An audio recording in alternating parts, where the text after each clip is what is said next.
team's unique marketing approach to selling homes and share with you our expertise in navigating the home buying process. We value the experience of our agents at Boston Connect Real Estate so much that not only will you hear my perspective on real estate topics, occasionally you will hear the expert thoughts and opinions of our experienced agents at Boston Connect Real Estate. Be a part of our roundtable. If you have any questions during the show, please call 781-837-4900. We love to talk real estate. Follow us on Facebook, Instagram, and wherever you like to listen to podcasts at Talk Real Estate Roundtable. If you would like a one-on-one consultation with me and my team to discuss your real estate needs, you can connect with me at bostonconnect.com or 781-826-8000. Now, sit back, relax, take good notes, and let's talk real estate. And good morning to all my South Shore neighbors. This is Sharon McNamara. You are, of course, listening to Talk Real Estate Roundtable. And I haven't done an intro in a long time, but I'm letting my co-host rest her voice a little bit because Mel is sick again. Oh, my Nobody goodness. wants to hear me. Yeah, not that we don't want to hear you. I'm here for emotional support today. I know. Well, I told you that Tim and I could handle the show if you didn't want to do this. So if you're feeling sick during it, feel free to just get up and leave. Because, Tim, you'll help me out, won't you? Yeah, absolutely. Good morning, ladies. Good morning. Good morning. Good morning. Sending you some Ricola through the microphone, Thank Melissa, you. if I can. know. Might be a little Thank sticky. you. Just be careful. Yeah, just be careful. Yeah, maybe I can make you a chicken soup or something. But yeah, you're listening to Talk Real Estate Roundtable. Again, I'm Sharon McNamara, broker owner of Boston Connect Real Estate. And I have my sidekick here with me today, Melissa Wallace. She is the Director of Operations and Agent Relations. And of course, we have Tim McKinney, who is at WATD. He is our go-to guy for, everything we need on a Saturday over at WATD. And he's in the Marshfield studio, nice and cozy, while we're here in our home studio at Boston Connect Real Estate office right here in Pembroke Center. Good morning, Tim. Good morning. Good morning. Yeah, it's a good day, right? So tell me about the weather. Yeah. I never get a chance to listen to the weather. So I use know. my first couple minutes with you. The weather today, this morning, what we've got right now, we got some clouds. It's kind of bright out there. But as we get through the day into the afternoon, we're going to have some rain come in. But it's going to, a drizzle ending tonight, followed by breaking clouds. It should be enough to dry us out so we won't have any icy conditions. And then tomorrow, we start out sunny, then the clouds thicken up, and the snow's going to develop later in the afternoon. Maybe a little rain will mix in at the onset, but it's going to be mainly snow, about 3 to 5 inches forecasted for the South Shore area. And it'll be overnight in early Monday morning. Might be an early flurry, but lots of sunshine, and the cold's gonna kick back in on Monday. 22 degrees. Oh yeah, and but at least it'll be sunny. Do the kids have school on Monday? Is Monday a holiday? It is a holiday. So that's good. So they don't have to. They don't have to miss a So. day, right? Because it might ultimately be a snow day, but. Well, usually if it's just 5 inches, that's plowable and you can get rid of it. And it's like, sorry, you're going to school. Yeah. Well, here's the funny thing. Mackenzie moved to Dallas, my daughter, Mackenzie. So she is the director of health and wellness over there at University of Texas, Dallas. And she's actually in town right now. She actually presented at a conference in the city. But they had some snow there the other day and last week. And it was like, she goes, they're predicting an inch or two and everything is closed. Oh, no. They didn't know what to do. 2 inches of snow. No. Shut everything down. But it's down there. It's different. See, up here in New England, we're used to it when we prepared. Texas is like, we don't get that much snow. Yeah, so they're not prepared for it. And, even like her car, so she was living in Rhode Island beforehand. Obviously, her car is equipped with like snow tires and stuff. She should probably get those off, right? But, she doesn't need them. She'll be fine. Yeah, she doesn't need Just them. don't do 80. You'll be okay. Well, what we said to her was, even though you're prepared, no one else there knows how to drive in the snow. Yeah. So, just don't go out. Yeah, just don't go out. Don't do Or just be prepared to do 15 miles an hour down the highway with an inch of snow. Yeah, exactly. So, but, talking about being prepared for the snow and all that, it's just sort of a great segue into what our conversation is going to be today. So we're going to talk about how weather impacts home ownership and navigating home buying and home selling during the winter months. We're going to give you some really good tips on that, things to look out for. Are there pros to buying in the winter? I think yes. Well, I'll tell you my story about last night with my weather. Oh, okay. Let's hear it. So when it gets cold outside, things want to come Baby. inside. Baby. Oh, yeah, baby, it's cold. When it gets cold outside, there are some creatures that want to come inside and get warm. Yeah. Well, it's the first time I have a mouse in my house. Oh, really? There's a mouse in my house. And You I have two two cats. I mean, come on. Yeah, they're on it. They are they they? I are was gonna say. determined to find it. I'm going to tell you because I was going to say you get some wimpy cats. You Yeah. got to like toughen them guys Oh, up. no. They are determined to find it. And I was like, oh, my gosh, what do? There's a mouse in the house. There's a mouse in the house. And I'm like, it's normal. Yep. They're trying to get warm, too. But I'm like, not my house. Go next door. Well, and you know what? That's interesting because that is one of our maintenance tips that we talk about in general over, sometimes we talk about it mostly in the spring, but that's really a good segue into something that people should consider because I know last week, I believe it was last Friday, actually, not yesterday, but a week ago Friday, I used Safety Fumigant. They are out of Hingham. They are a wonderful, wonderful company. I will talk highly about them. Other than the fact I have asked them to come on the show with me several times, and they're like They declined. I think that they're like shy, like they just who's going to talk? Well, you've been doing this for it's your family business. You know how to talk about creatures. Just talk to us about creatures. Yeah, I think we're the least intimidating people out there, really. So. And I know our listeners think that. So if you have any questions for us, I know that we get our listeners that will call us occasionally. You can call into Tim, 781-837-4900, 781-837-4900. He'll pipe you over to us. Or you can go on any of our social media, Boston Connect Real Estate, Sharon McNamara. If you're friends with me on Facebook, you can find us on there. We're streaming live right now. So you can post a little comment and we will see it right in front of us on our camera. Yeah. Hi. We're on waiting. TV, yeah. Mm-hmm. We're waiting. So like I said, it was my first time being like, oh my gosh, I've totally forgot that like a mouse can come in a house.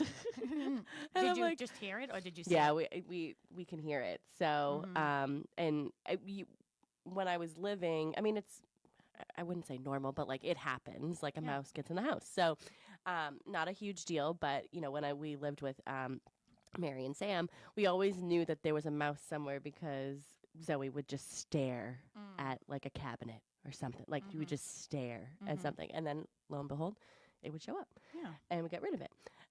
So last night, the two of them staring. Oh yeah, so you staring and all of a sudden I hear. Well, I have some, you should really call, a company because, like I said, Safety Fumigant was at my house. They come quarterly, I think it is, and they just check, different. Yeah. Well, I don't know if I have mouse traps. Maybe, yeah, I have mouse traps because you know what? We have dog food in the basement. That's why I have containers and stuff for the dog food. And if anything spills over, I try if I'm not in a rush to like pick it up. Yeah. But they'll, like you shouldn't have bird seed. That's a tip right there. Like, excuse me, Melissa, you said you have mice. Don't you have cats? yeah, Yeah, wimpy. they're ready. They are ready to. Okay. They just can't see it. It's like okay. you can hear it. I think it's making its way up to the attic or something. Okay. And so they hunt by sight, not by sound. They got to see it to believe no, it. they know that it's there. All right. Oh, okay. The two of them are staring at the wall like, I know that something, like they are going nuts. And we're like, okay, I okay, we're gotcha. just going to find them in the corner all night. And that's where they sat. They sat there all night. I literally loved him. I do. I love him. He's just so funny to me. Like they hunt by sight, not by sound. Oh, no, they can hear it. They Good. They can hear I'm going it, to say cats usually is like, what is that? Yeah. And, here's the thing, too, is like if you see, I remember when we lived in Dorchester, there was a mouse problem, probably for different reasons than being cold outside, but there were mice in the walls. Yeah. And I remember hearing them scratching and stuff like that. And then I don't know if it was my father or who it was had like bright ideas, but they actually had like little holes like you would see like in the cartoons, you know what I mean? Like Tom and Jerry, like that little hole. So like somebody stuffed it, but that was, I think, again, I'm no expert on this, but I wouldn't do that because then it dies in the wall. It dies in the wall. And I'm telling you, I can't even imagine what the smell of a human body rotten is inside someone's house like a murderer. Yeah. I watched 2020 last night. Gosh. It was a good one. Oh. But I fall asleep before I find out every time. But I knew. So it's still a mystery for you. It's is. Unsolved mysteries. That's what you're watching. It's almost like you know. Yeah, when the it person was the husband. No, it was the wife actually. And when you don't see her live in the interviews, then you sort of know who it is. Yeah. So anyways, with the mice, yeah, don't do that for sure. But again, getting back to maintenance for, just making sure, that is really a good one, because I didn't even have that on my list. But if you have somebody come in and just maintaining that type of stuff, again, I started to say bird seed, like you shouldn't keep bird seed in your basement, in your sheds, unless you want mice in your shed, in your garage, any of those areas. So I know, like, Mark loves his, his bird feeder and everything. So I got like a metal one, because mice can get through plastic. Yeah. Right. So like I got a metal container, like with a lid. Just those metal trash barrels. Like Oscar the Grouch is in. Yeah. Mm-hmm. What'd you call him? Oscar. The grouse. The Grouch. It's Oscar the Grouch. Oscar. Hey, Oscar. Hey, how you doing? How's the trash can? Hey, come on. Oscar. Hey, Oscar. How do you say that? How do you say it for real? Just Oscar? Oscar. Oscar. Yeah, put the R on it. Oh, Oscar. Yeah, you just throw I didn't the know if it R was on the an- back of it. I didn't know if it was an ER and It's AR. all right, Miss Dorchester. It's Oh, okay. yeah, no, it's an Don't AR. worry. Yeah, Oscar. Oscar. See, it doesn't sound right. Oscar. But yeah, I mean, that's a good idea, is to have somebody come annually. I mean, even if you don't even really see anything, I took when we had our hornet's nest underneath the deck, I did notice that there was one that was no longer active hanging from the gutter in the back of my house. And Joe took care of that one too. Yeah. But, thank God for Joe. Yeah. Joe's our maintenance man. Yeah, He does Joe's our our maintenance yard work. man. Yeah. So, just taking a walk around. I mean, how many times have you told the story about taking a walk around at your house and seeing the crack up your chimney, But those are things that you should do sort of annually. Karen Monroe says, Dorchester girl. I know. Hello, Karen. Karen, I have to call you today.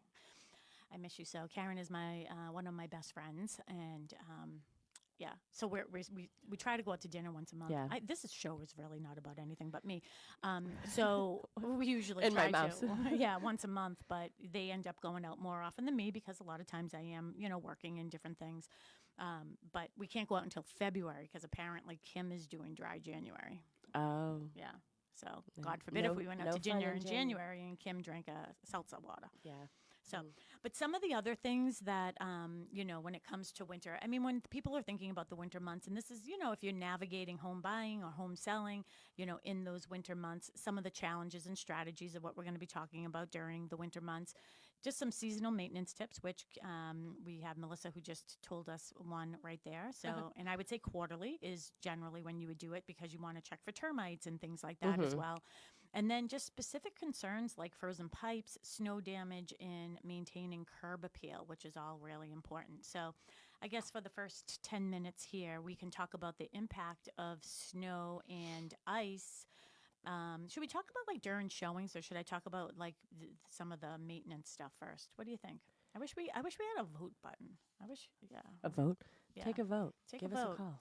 Well, we'll talk about some of the seasonal tips. Do you want to do that? Okay, we'll talk about the seasonal tips first, and then we'll go back to the challenges of home selling. The first one is a great one for Mark McNamara. Yeah, well, I was owner talking of McNamara Plumbing. Yeah, we were up at I was up at 4:15 this morning, but he got up about 6 o'clock, and I was like, hey, give me some ideas about this. So I actually came up with the frozen pipes one. Oh yeah. All right, so tell us about frozen pipes. How what happens when your pipes freeze, and how can you prevent them? Yeah, so this is one of the things that you should do regardless if you're selling your house or not, but it's certainly something that you should think about when you are buying a home. So everybody should be having a home inspection. It's a new law now in Massachusetts as well that a seller cannot prevent a home or not accept somebody's offer based on the fact that they're not having a home inspection. How they monitor that, I don't know. Maybe we should do the show next week on that. We met some people. We went to a seminar. Yeah. I can never say his last name, but we should give him a shout out. Shant. Benosian, something like that, Benosian. from Guaranteed Rate. He's wonderful. He had an event this weekend. We got 1,500 invited. people. Yeah, we got invited to nice. go. It was really, really nice. So thank you, Shant. I appreciate you and your team. You do such a great job. So thank you for inviting us. He is a loan officer, again, at Guaranteed Rate. So if you just put Shant in, SHANT, his name will pop up. I promise you, because he is the leading loan officer, I think, in the country. Yeah. Right? Yeah. Yeah, him and his team. He's so. big time. And He's you know, big time. one of the things that I really, he's licensed in several states. I don't know how this became about Shant, but hey, we're here and maybe we should have him on the show one day. But one of the things I loved is that they just brought on a bilingual Spanish speaking loan officer. Yeah. So everything can be done. So I really, really like the that. entire loan process Yeah. can be in Spanish. Yeah, which I think is really, really great. So helping with, Hispanics and Latinos, with the home buying process and home ownership, which is really, really important. So kudos to him and his team. But frozen pipes, is that where I was? Yeah. Okay. So when you're looking for a house, I think having a home inspection is really important. We have always suggested that our buyers have home inspections. In fact, during the times when people were getting, some of their agents were giving them the suggestion or the advice that they shouldn't have a home inspection because their offer would get accepted. We had a meeting with our agents and I said, if your client chooses not to have a home inspection, here's a waiver that basically says that this was their idea and not our idea, because we think that everybody should have a home inspection or, at least to know that they can have one. But there is a new law. So we met somebody at this event and we're going to try to get him on to talk about that. But because, as you're having a home inspection, the home inspector might pick up on like, hey, there just seems to be very limited insulation in this area. Like I would say a frog, which is a family room over the garage. Maybe if it's open and you can see that there's no insulation in between there. Certain areas that might be very drafty, or sometimes people will have a porch and then they will, enclose the porch and then they'll open up the wall. The next person has the idea to open up the wall, but it's still a porch. It's not on a foundation and there's no insulation or anything like that under it. So those are all areas where pipes can freeze. Under the sink, I've heard Mark talk about that a lot, underneath the sink where people will get frozen pipes. You just have to make sure if you have anything on an outside wall that you have plenty of insulation around those pipes. And of course, anything below freezing, which would be 32 degrees. I asked him too. I was like, does it need to be 32 degrees or under 32 degrees for a certain amount of time? He's like, long enough for it to freeze. Yeah. That's a Mark McNamara answer. Also, opening the cabinet might help a little bit, right? Yeah.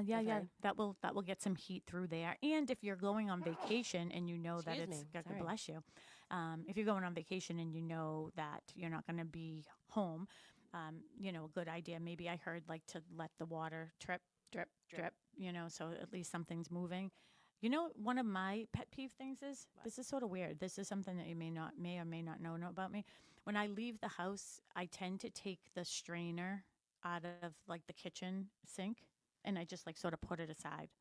I'm always afraid like if the sink ever went on, like the water would be running and then it would overflow. You know what's interesting? I'm surprised that you do that because a lot of people who live in the cities, like New York or Boston, they plug it up because like insects and stuff can come up the pipes. I'd rather insects than water flowing all over my kitchen floor. Or a mouse. Yeah, I guess. So that's your frozen pipes. Again, you're listening to Talk Real Estate Roundtable. I'm Sharon McNamara, the broker owner of Boston Connect Real Estate. And again, I am a full-time real estate agent. So if you are thinking about buying or selling a home, you can always call me 781-294-4848. But if you want to talk to me and Mel right now, or if you have some ideas about, things to think about or navigate during the winter months when you're buying or selling a home, you can get through to WATD at 781-837-4900. And, that's what you can do, and you can get a call over to us. I just saw that Karen wrote, it was me who picked February. Oh, is she doing dry? I'm not picking on Karen. I mean, honestly, threes usually don't work. Those two are like best friends. And I know that like they just tell me I am because they want me to feel good. Yeah. I'm not making fun of your friend. Love you both. Okay. So you want to insulate the pipes in the basement, the crawl spaces, and attics using foam or fiberglass. And be sure that you're putting the insulation in the correct way. There is a right way. There is a wrong way. Is the paper supposed to be up or down? Read the directions. I don't want to give any advice in case I'm wrong. But you could also do mass save, right? So you could do mass save, and they'll go through and do that. It's interesting because my front foyer, it's not a big foyer. It's like a small little area, like where I have a closet there where you come in my front door. I'll tell you, which I've never noticed ever. Really? In 9 years. Yeah. So there's a closet there. When you open that closet, it's freezing in there. Oh, it's no really, insulation? apparently not. So I think maybe we should do something about that.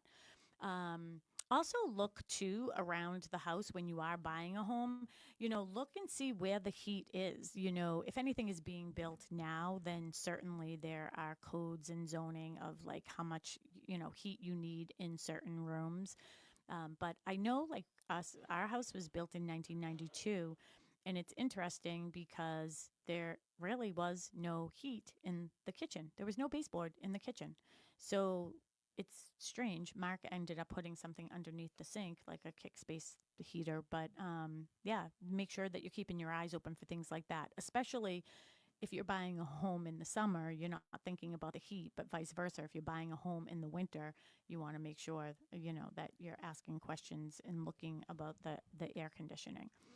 And it says what to do. I don't even know if I really want to give this information, but like what to do if a pipe does freeze. You want to turn off the water supply to prevent bursting. I think that's a good idea. Have you ever seen a burst pipe from like inside a house? I think like Mark has shown me pictures. Yeah, wild. It is literally wild because water, when it freezes, it expands, and then it can, it just like it just opens up the pipe, like just opens it up.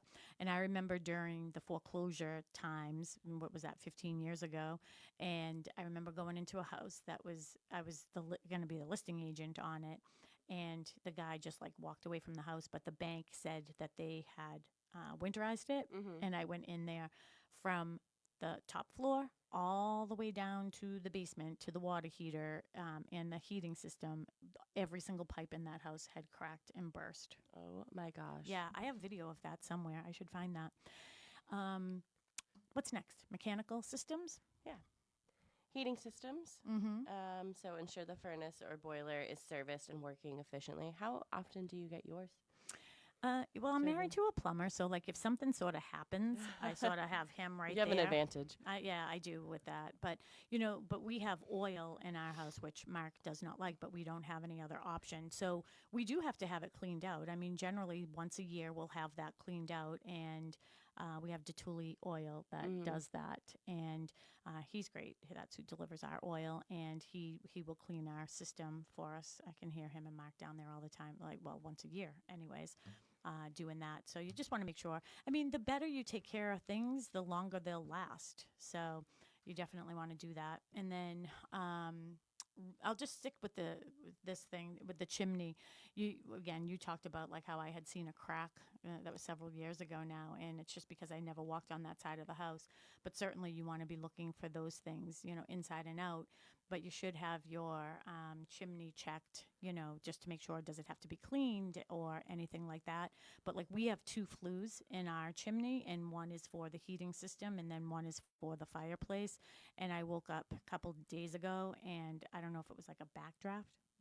I'm talking like I'm a firefighter. Yeah. I'm just making that up. I'm guessing that's what it's called. But like all I could smell was oil in the house, and it's because we have the 2 flues, so it was like coming through. So we have to make sure, on windy days that we shut the flue so it doesn't come through. I'm hot. Yeah, you're sweating.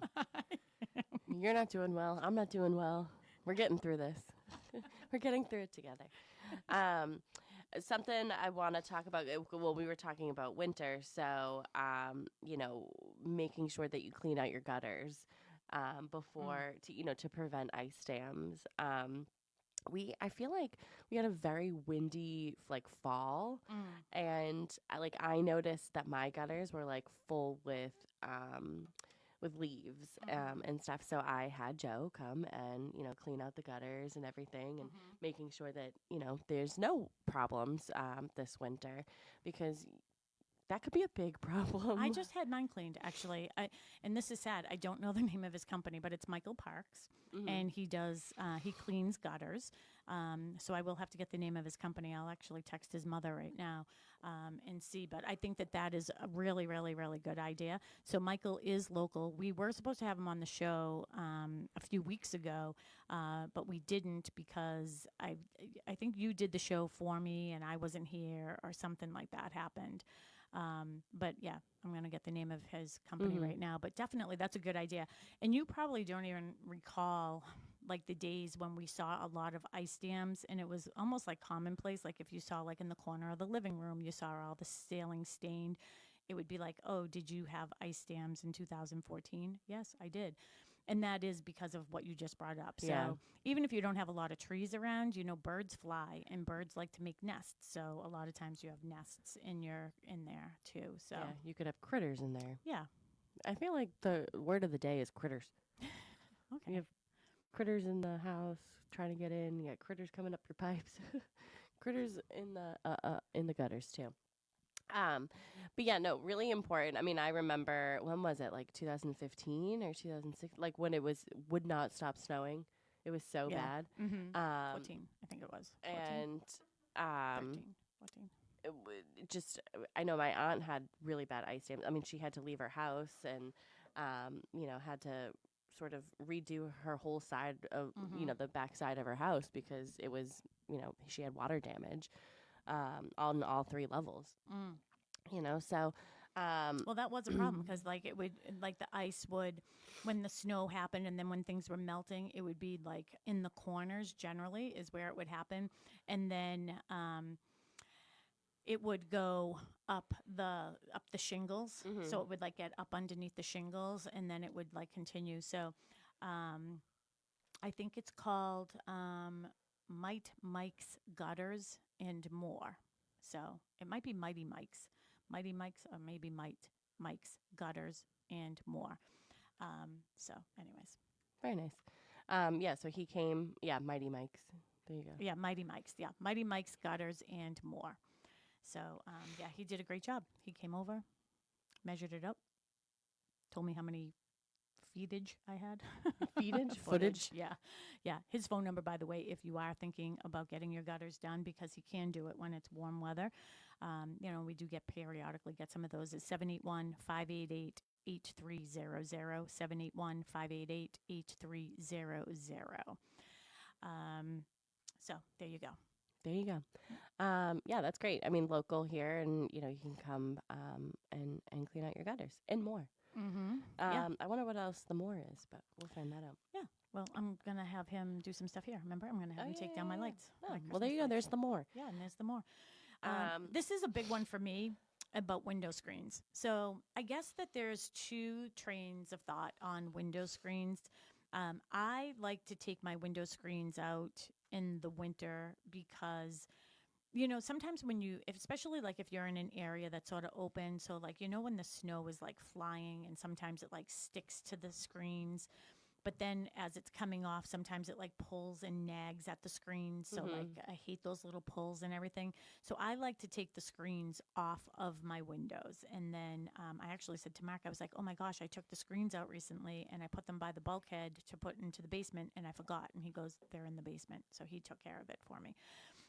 But some people like to keep them on because maybe they think if their windows are drafty, that maybe that will help, with some of the wind. But I don't know. I don't know about that. I mean, it's a screen. Won't the wind go through it? Maybe not as much. It won't impact because then I guess the alternative to not having the snow on your screens, you might get that buildup on your windows. So I guess it's your choice. Yeah, we didn't take the screens out because I have the storm. I have the storm window. So we just pull that down. Yeah. So, and it helps with, keeping the heat in and everything. So, so we don't have any snow sticking to our screens, but yeah, that's what we did. Yeah. So that's an option. Yeah. So some of the things we'll bump over to concerns that maybe home buyers have, or actually we'll talk about the challenges for the home sellers now.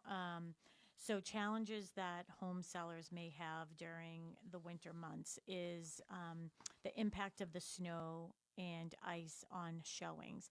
A lot of times people don't want to have their house on the market this time of year because if it does snow, they feel as if they don't want to have people going through their house and, you know, having wet boots and bringing in the mud and blah, blah, blah. So there are ways to prevent that. I mean, one is we tell everybody that they have to take off their shoes, or we can always have those little booties there for them so that they can have their booties there, you know, have the booties there so they don't get your floors all wet. But you could also put like a carpet there, an area rug. You know, I suggest that anyways, that you have an area rug there.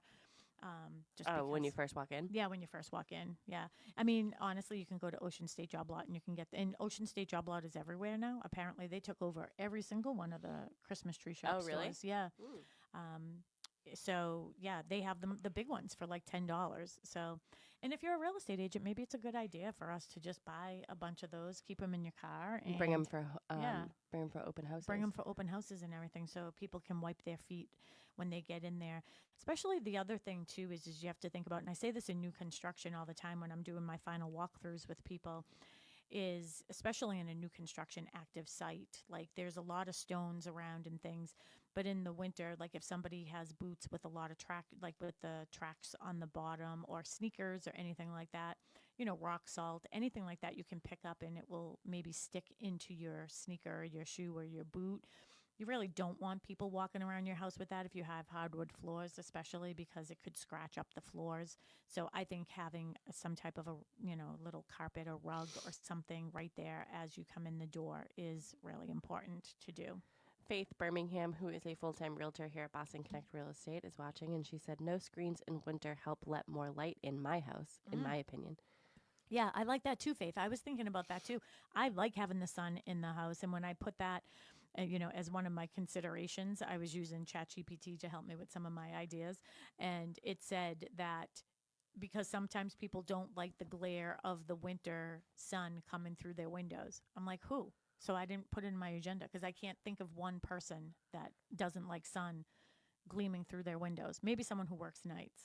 That's maybe someone who has to sleep during the day. Yeah, just someone who has to sleep during the day. That's the only person I can think of, but I do agree. And you want to talk about being a full-time real estate agent here at Boston Connect Real Estate. Faith is like beyond full-time today, so we will, I think, talk at the end of the show. She has 3 open houses today and 3 open houses tomorrow. So, she is definitely full-time. So,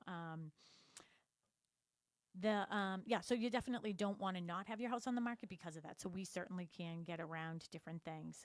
The big one for me with having your house on the market in the winter is the risk and the liability, you know, and as a real estate agent, I always tell my agents, you know, I don't think that none of us are really allowed to do any of the snow, like shoveling. Yeah.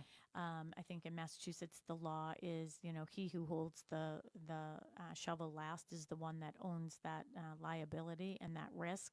And, you know, I think that I was looking this law up this morning as well in Massachusetts, and it said, you know, with the amount of snow, like, was it passable? But then, like, if somebody shovels, like, let's just say you got 5 inches of snow, which is predicted, and then the agent went in or the homeowner and shoveled, but it would have been safer to walk on the snow than it was on where they shoveled because then it turned into ice and they slipped and fell. So we just don't think, you know, for us as real estate agents, I don't want to take on that responsibility. As a broker, I do come from a mindset of risk and liability. Of course, I don't want anyone to get hurt. So safety always comes first, but we do tell our homeowners that that is their responsibility.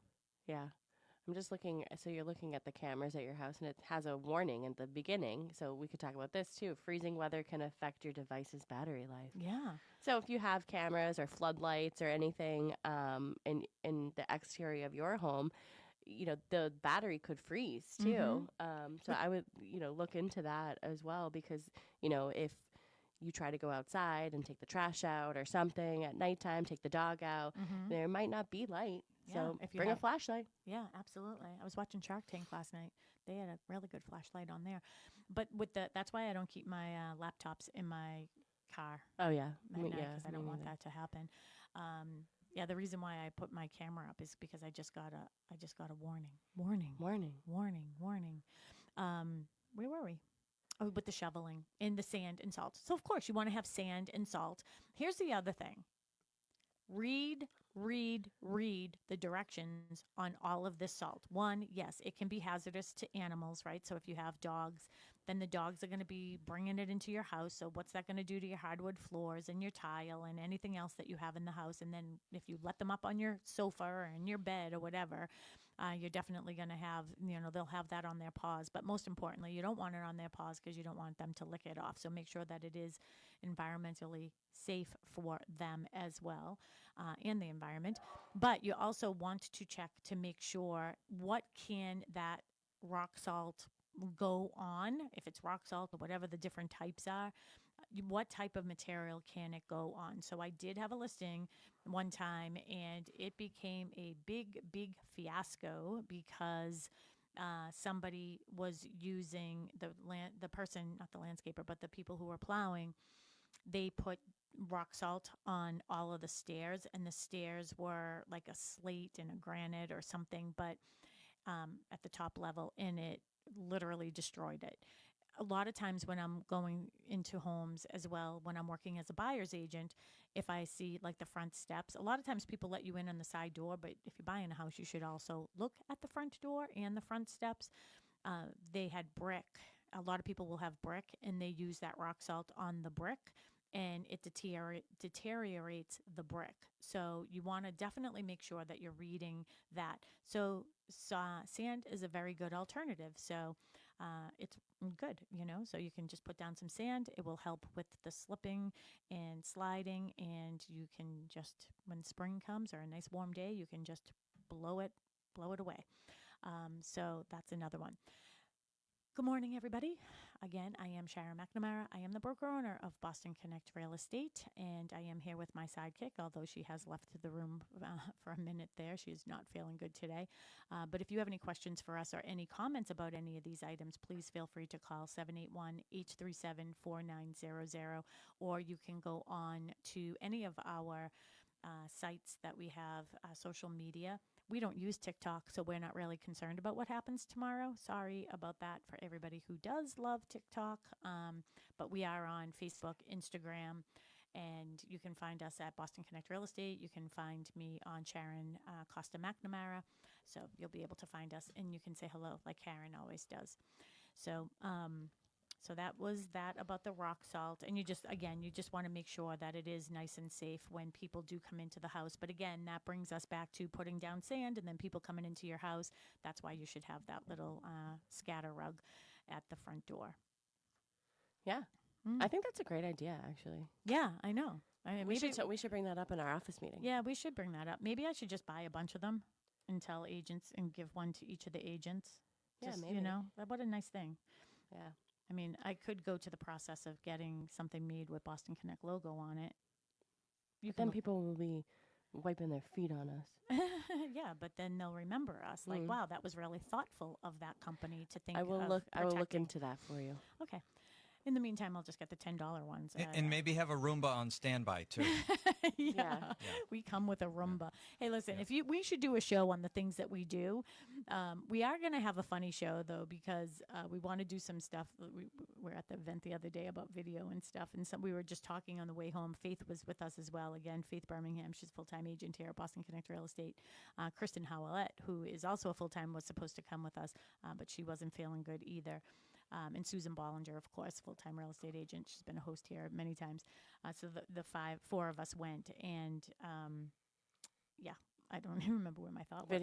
Video. We were talking about video, and then we just started talking about like some of the things that have happened in our life as a real estate agent. So, oh my gosh, yeah, we're writing a book, and we're going to do a whole show on it. Yeah, we're going to video it. So, okay, so that might be something that people are concerned about. I wonder if sellers don't want to put their house on the market because they think, well, no one's really buying a house this time of year. They're waiting until the spring. Yeah, that's not true. Who do you think is looking for a house right now? Probably the most serious, right? Yeah. The most serious, yeah. Yeah, the most serious buyers are looking for a house right now. And we've talked about, like, notoriously this time of year, the higher priced homes tend to go a little bit more quickly because people are relocating. People are, the kids are on their break and they want to make sure that they get into a school system before it starts up again. So, and that's for people who are really relocating for jobs. And they're only going to be in the house for a couple years, typically. Somebody who, moves because of a job, they tend to move every, 5 or so years. So I think they're less picky. I don't know if picky's a word, but like less they're just selective. Well, I think that they're not looking at it as a home, like this is my lifetime home, like, you know what I mean, my forever home. They look at it as for what it is. It's interim housing for me, while I'm at this job. That's C-level, they tend to, executive, they tend to, move around. I think there's going to be a whole lot of relocating going on, though, because I was actually watching the news this morning and, a conversation came up about California and, some of those houses that like Malibu Beach there, like the ones like right on the water there, I can't imagine that they're going to allow them to build there again. Reminds me of like Peggotty Beach and all those houses that had come down. There used to be a road that went through there down the end of it. I just don't know how that's going to happen. And I just think, what is the impact of those fires and what is going to happen to all those people? Mark actually pulled up the other day something on HomeSnap or homes.com, and it just showed like all the houses that were on the market before this even happened, and now they have nothing. But they were predicting 5 years for people to like get their houses back up and running, and Mark and I were talking. I personally think a lot longer, maybe because I do a lot of new construction. That the amount of but that many people build, like you only have so many builders. Well, I was also thinking, I thought about this the other day, especially the ones like in Malibu, like right on the cliffs and stuff. It's like the house is gone, but you still own the land. You but still like, have a mortgage. What happens if like you just said, they're not going to allow you to build another house right there? Yeah. So then what happens? You have a really good place for lawn chairs. Yeah. You have a $10 million lot for lawn chairs. Yeah. That's what you got. It's sad. I don't even know. I just don't know. I mean, you think about the devastation and you look at all those houses that are just absolutely destroyed. I have 2 subdivisions. One is 92 units and one is 40 units. And it's taken us, 3-4 years to just build that many houses. Yeah. So I guess in a way, when we're talking about relocation, I guess relo is going to work both ways. Maybe there'll be, some people that will move into the area to help with the construction because there's just going to be a need for it. But there'll be a lot of people who are just like, yeah, I'm out. Like I don't know, like my kids, like there is no school or, where are they going to go? Where are we going to live? How many rentals do they actually have in California and how much are they? I heard that too. And that disgusts me. Oh, the price gouging? Yeah. The rent's going up really high and making it really difficult for people. So I think that a lot of people will be relocating out of California. I doubt very much that, well, maybe they will come to Massachusetts. Who knows? I don't know where they will end up. I don't know.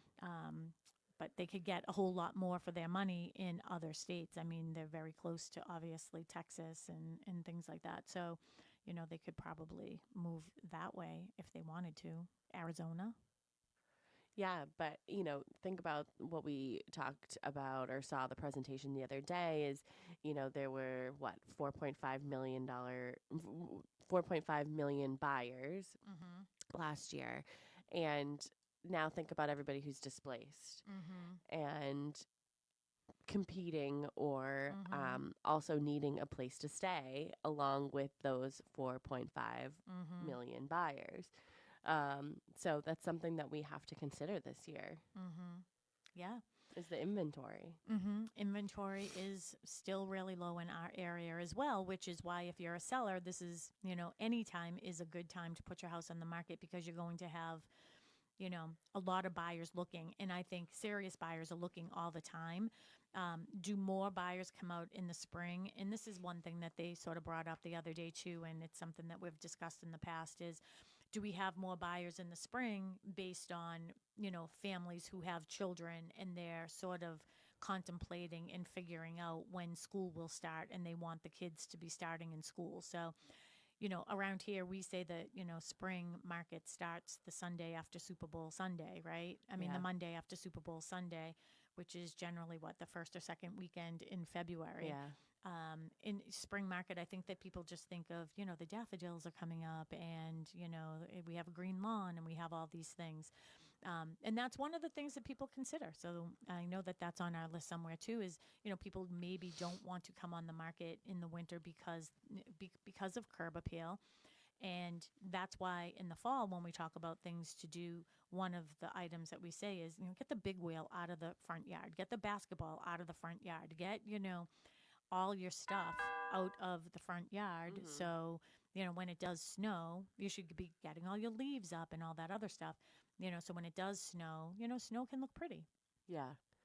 Yeah, I think the curb appeal, I mean, especially, someone who has a pool or has a garden or, the curb appeal, I'm sure, is more appealing in the spring. But take pictures. Like, if your expectation, not everybody decides, oh, you know what, I'm going to put my house on the market today. Mm-hmm. Some people generally know a little bit beforehand, or, things in their lives are changing. So, maybe in a year I want to do this. So take some pictures of, or even if you are in contact with a realtor, have them, their photographer come out and take some beautiful pictures of your greenery outside, or if you have land, and, show the house in the best light. One of the things too is that I really don't like pictures with snow in them. I mean, they're okay for a certain amount of time, but generally speaking, if 90 days, the house sells in 90 days and there's no snow to be had anywhere in the spring. I hate when I can see those winter photos, because it can sort of date the house, just sort of like we've talked before with like decorations and things like that. But, one of the things, you can't see the landscaping and everything that you were just talking about. So you don't know if there's a lawn underneath. So when we get to the buyers, I mean, you think about perspective, right? So buyers are thinking of that too. Like, hey, I can't see if there's a lawn under there after this all melts. How am I supposed to put, an offer in on it? That's why, it would be nice to have some photos of what it actually looks like. Don't enhance them, with all this AI stuff where you can enhance things and put things where they definitely are. Don't, Photoshop out the what are those high tension wires and everything in the back. But one of the other things is like patios and pools. So like Mark and I have our pool area. Pool is obviously closed. If we were to put the house on the market, obviously, one of the suggestions I would have for people before that happened, and we talked about that in the fall, have your pool company close it. They have record of it, that everything was working in running order. Take some pictures so people can see the liner, what it looks like, but also the patio. Yeah. So, yeah. Even when my house, I think it went on like late September, early October, and the backyard was, fully green. And I was able to see that. But by the time I closed, which was late November, it was brown. So because I guess it's Texas grass or something. I don't know what it's called. The kind of grass that's in the backyard of my house. And had I seen it, the brown, I'd be like, well, is it always brown? Like, does it come back? Is it dried out? Yeah. Did I do something wrong? But nope, came back all green. Nice and green. Nice and green. But I was able to see it green when I first saw my house for the first time. So, and I did not ruin it. So that was great. Yeah. And your listing agent had really good pictures of it too. Yeah. So I didn't know that there was a patio underneath some of that stuff, but that's good that Ethan found that. So, yeah. And also to have lighting. It's really important to have some really good lighting in the winter months as well. So make sure that all your pathways and everything are really lit up nicely. Make sure, we talked about gutters earlier as well. And like I said, I just had mine cleaned recently with Michael Parks from Mighty Mike's Gutters and more. and, making sure that he doesn't just clean them, he repairs them as well. But like your downspouts are going, and where is that water directing? And I'm specifically remembering this one house in Rockland that I was showing. I can see the clients, and it was sort of on an incline. And there was a downspout on the right side of the garage, and it was just going, like the water was just going into the driveway. It was a literal sheet of ice. Literal sheet of ice. So you want to make sure that those are all directing in the correct way. And you just want to make sure for the inside too, just have, make sure that you have the heat on, make sure that it's nice and warm. You want people to be able to stay. If it's cold, they're going to be like, I want to get out of here and get in my car. Something must be wrong. Yeah, I want to get in my car. Something that I did want to say about even new construction, but for home buyers, is finding out if the road is public or private, if you have a shared driveway, and just finding out who's responsible for maintaining that and clearing the snow and everything. I mean, I don't know if you want to talk a little bit. Is there an HOA that you pay into, and they hire a business to come and plow, and do they do the walkways too?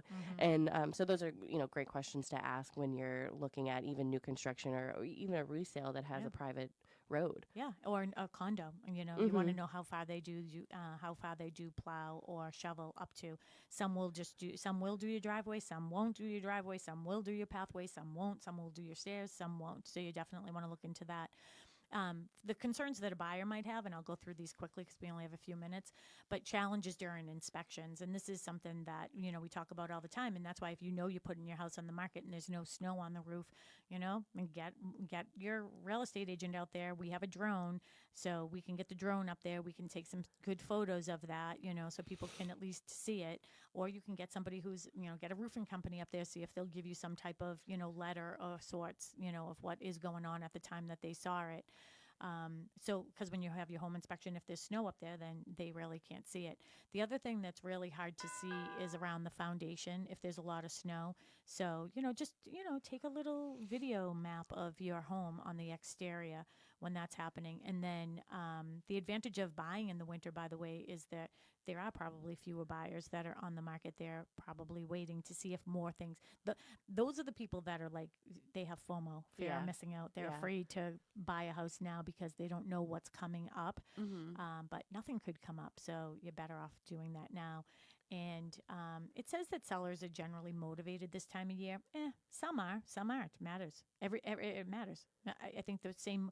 If someone's going to sell their house today, that specific person has the same motivation in the spring. I'm moving because of my business, or I'm moving, because I got a new job. Like those aren't going to change. Or I'm moving because of death, divorce, disability. That's it. Well, we didn't even get to talk about our perspective, but I guess the whole thing was our perspective. Yeah. So if you have any questions about anything, feel free to give us a call. 781-294-4848 is my cell phone number. We'll be back here next week. And don't forget to go on to bostonconnect.com. You can find all the open houses. I know Kristen Howlett is having an open house today. Yep. Faith Birmingham is having a couple open houses today. So make sure you go on to our website and find all of our open houses. Again, my phone number is 781-294-4848. Thanks, Tim. Bye. Bye. You're welcome. Beautiful day for a neighbor. Would you be mine? Could you be mine? It's a neighborly day in this beauty wood. A neighborly day for a beauty. Would you be mine? Could you